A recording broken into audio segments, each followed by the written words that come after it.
மகாபலி, நான் என்ன அதிகமாகவா கேட்டுவிட போகிறேன்? என்னளவுக்கு தானம் பெற்றால் எனக்கு போதும், என் காலால் எனக்கு 3 அடி நிலம் கொடு என்று யாச்சித்தார். இதை கேட்ட உடனே மகாபலி சிரிக்கிறார். என்ன, என் காலால் 3 அடின்னு இந்த பிஞ்சு காலை காட்டி கேக்குறீங்களே சுவாமி, என் உள்ளங்கை அளவு கூட அந்த இடம் வராதே. நிறைய கேளுங்க, 3000 கேளுங்க, 3 லட்சம் கேளுங்க, 3 கோடி கேளுங்க, கொடுக்குறேன். இதுல போய் 3 அடிங்கிறீங்களே, இது நியாயமா? கொஞ்சம் அதிகமா வாங்கிக்க கூடாதான்னு கேக்குறாரு. அதுக்கு உடனே சிரிச்சுக்கிட்டே வாமனமூர்த்தி சொல்றாரு, அப்பா அந்தணன் அளவுக்கு மேல் தானம் பெறக்கூடாது என்ற நியதியும் எனக்கு இருக்கிறது. ஆகவே நான் கேட்டதை எனக்கு தந்தாலே போதும், என் காலால் நானே அளந்து எடுத்துக் கொள்கிறேன் என்றார். தந்தேன் என்று சொல்லி தாரை வார்க்க கமண்டலத்தை சாய்க்கிறார். தண்ணீர் வரல. என்னடா தண்ணி வரலையேன்னு பார்த்தா சுக்கராச்சாரியார் இவ்வளவு நேரம் சொல்லி இவன் கேட்கல. தண்ணியவாது நாம தடுத்துட்டோம்னா இந்த இடத்துல ஏதாவது செய்ய முடியுமான்னு ஒரு வண்டுரூபம் எடுத்து அந்த துவாரத்தை அடைத்து கொண்டார். என்னடா தண்ணி வரலையேன்னு பாக்குறாரு வாமனர். அவர்கிட்ட என்ன பெரிய ஆயுதம் வச்சிருக்க போறாரு?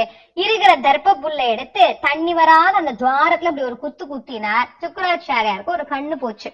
இப்ப அந்த தண்ணி அப்படி கையில பட்டுச்சான். அத நறுங்குண கைய தீண்டலும்னு பார். அப்படி பட்டதுதான் தாமதம், முழுசா கூட அது வழிஞ்சு ஓடலையாமா. பட்ட உடனே வளர ஆரம்பிச்சுட்டார் பெருமாள். வளர்ந்தார் வளர்ந்தார் வளர்ந்தார் வளர்ந்தார், விண்ணுக்கும் மண்ணுக்கும் ஒரே உருவமாக மிக உயரிய பெருமாளாக திருவிக்கிரமராக அவதாரம் பண்ணுகிறார். அந்த அற்புத கோலம் பெரிய உருவத்தை எடுத்தவர் என்ன பண்ணாரு? விண்ணுலகத்தை ஓரடியால் அளந்து மண்ணுலகத்தை ஓரடியால அளந்துட்டு 3வது அடி எங்க வைக்கன்னு கேட்டார்.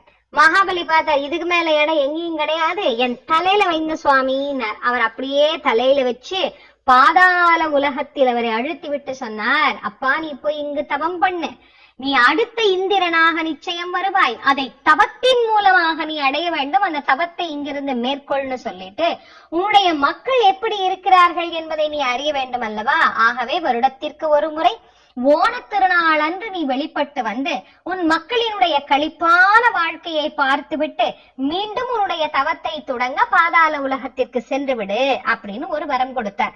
அந்த வரத்தினுடைய பலனாகத்தான் ஒவ்வொரு ஆண்டும் இந்த திருவோண திருநாள் அப்படிங்கிறது கொண்டாடப்படுகிறது. அதனால்தான் பாத்தீங்கன்னா மகாபலி ஆட்சி செய்த அந்த மக்கள், மலையாள தேசத்து மக்கள், அவர் வருவார், அவர் நம்மளெல்லாம்